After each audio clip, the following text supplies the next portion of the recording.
Hello. Kerala ഗവൺമെൻറ്റിൻ്റെ കാർഷിക വകുപ്പ് സംഘടിപ്പിക്കുന്ന വൈഗ കാർഷിക ഫെസ്റ്റിൻ്റെ 7th എഡിഷൻ ട്രിവാൻഡ്രം ആനറയിൽ നടന്നുകൊണ്ടിരിക്കുകയാണ് കേട്ടോ.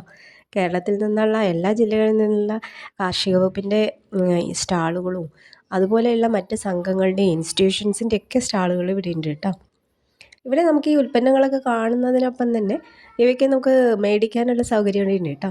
അപ്പോൾ നല്ല വെറൈറ്റി ആയിട്ടുള്ള ഓർഗാനിക് ആയിട്ടുള്ളതുമായിട്ടുള്ള ഒരുപാട് പ്രൊഡക്ട്സ് ഉണ്ട് ഇവിടെ. കാർഷിക ഉൽപ്പന്നങ്ങൾക്ക് പുറമെ അവയിൽ നിന്ന് സംസ്കരിച്ചെടുക്കുന്ന മറ്റു പ്രൊഡക്ട്സും അവൈലബിൾ ആണ് കേട്ടോ ഇവിടെ.